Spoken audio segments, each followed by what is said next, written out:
sort of bit of background, because it's sort of my job might not be as obvious as some of the other people who've spoken today. Just in terms of what I do, so if I'm an equity analyst, what does that mean? Essentially what I do is look at companies from the stock market perspective, essentially say whether their shares are worth buying or not.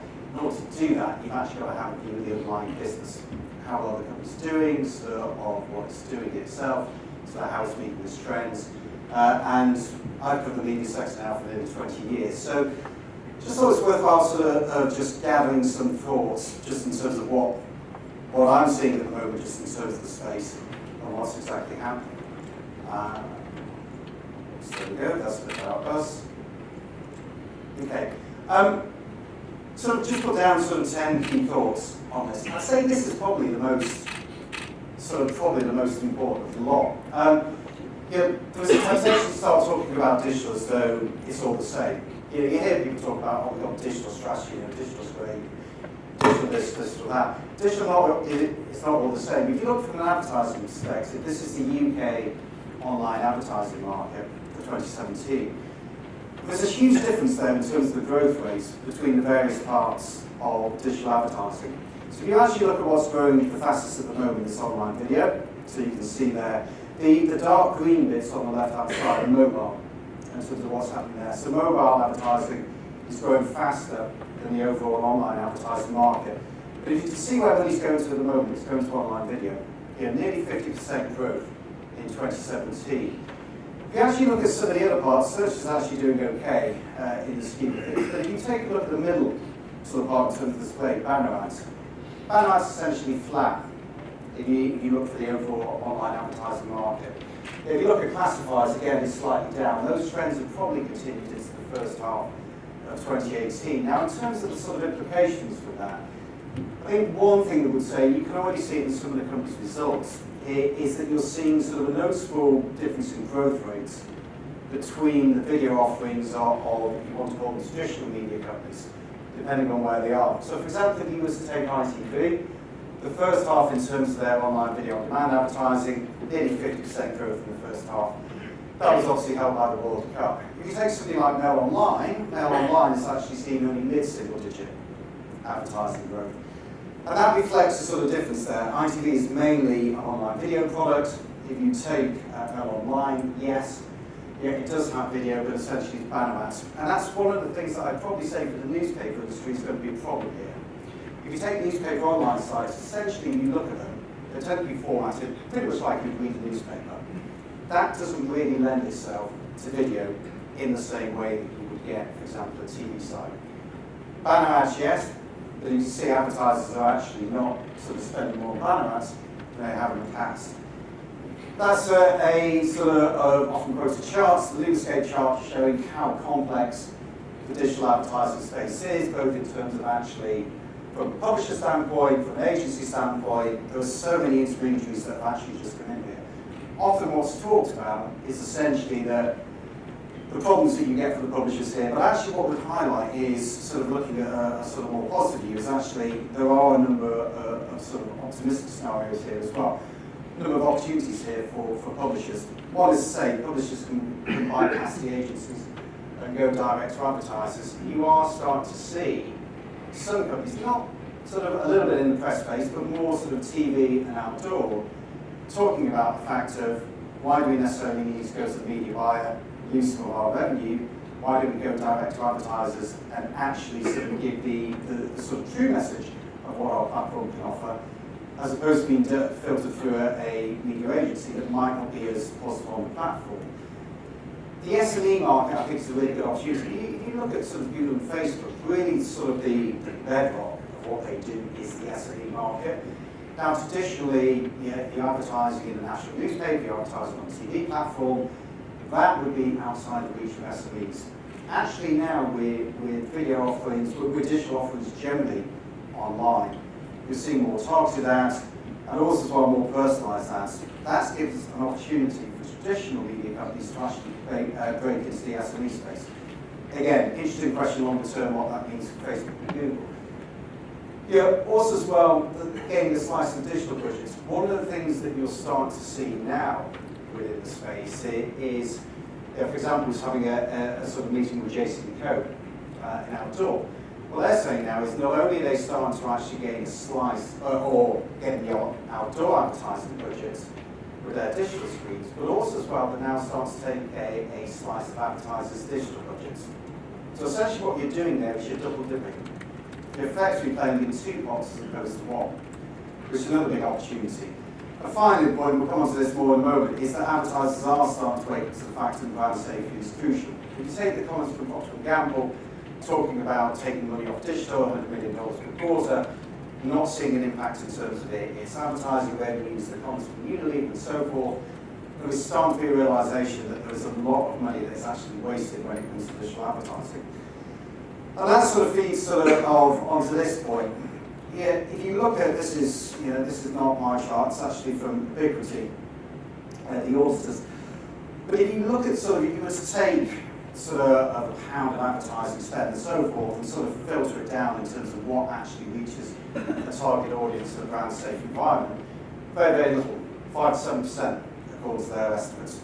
There is so much that is actually wasted here, both in terms of what's called the ad tech tax, so demand-side platforms, supply-side platforms taking their share, but also as well non-human traffic, not seen in a brand safe environment, not necessarily reaching the particular demographic that you want.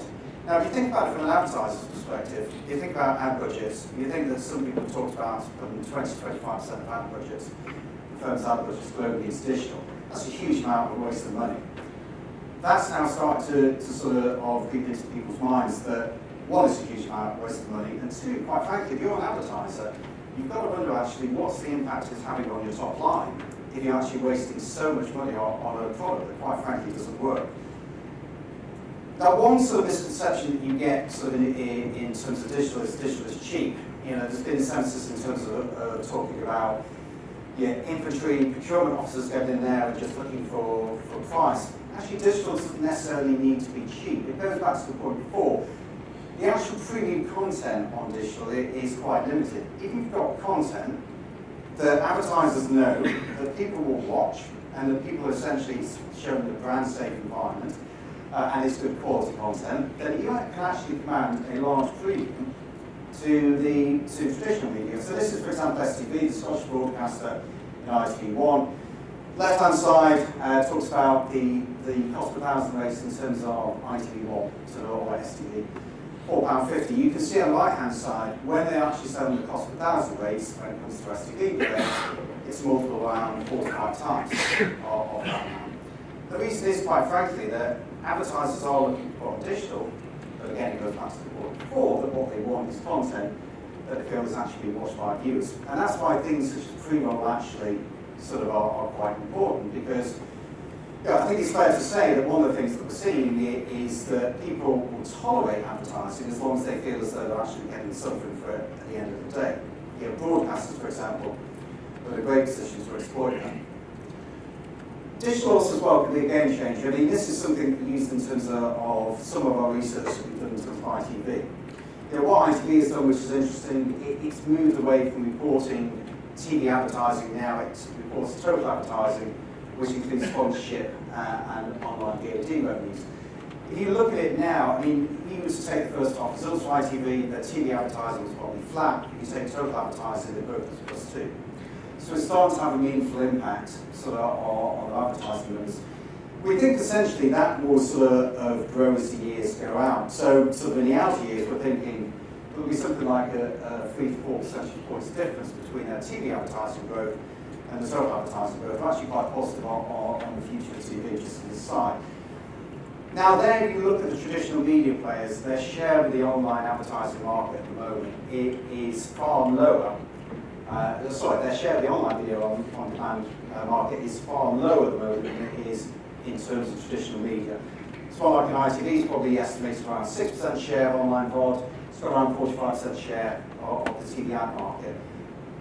One of the scenarios that you could see is that if you start to think advertisers thinking in terms of this total advertising scenario, where they say, okay, I actually go and spend my advertising money on the newspaper, but it's not just print, it's also online as well, that essentially you start to see that share of online VOD advertising also increase as well.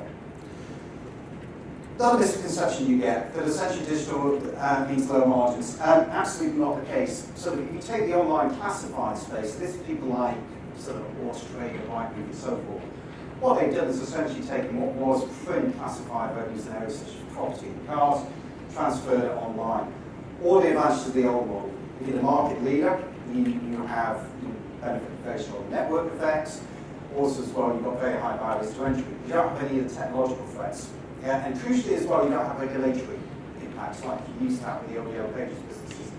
Whittaker's probably got, I would say, almost would say, the highest operating margin of any company in the stock exchange. In fact, it's hard to actually find a company with any sort of high margin worldwide.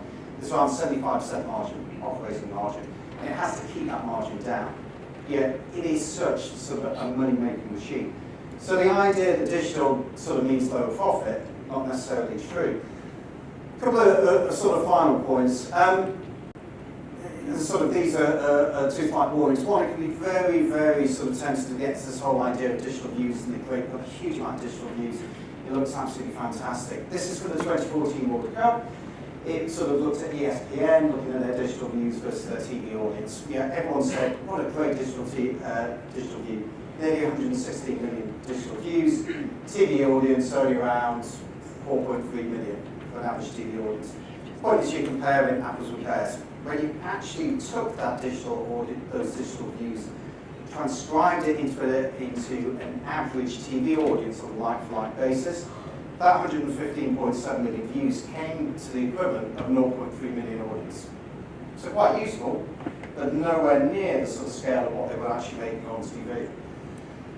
And that would be the second point. I'd say it's very, very tempting with digital, if you're a traditional publisher, to sort of say, yes, let's do back to our core business, let's focus totally on digital. In some cases, that made sense. There's a very strong argument for saying, the newspapers, the directories, essentially trying to hang on to their core business as long as possible, missed the opportunities and effectively ended up sort of damaging their businesses by being too late to the game. But on the other hand, sort of what you see is that traditional media is still very, very strong.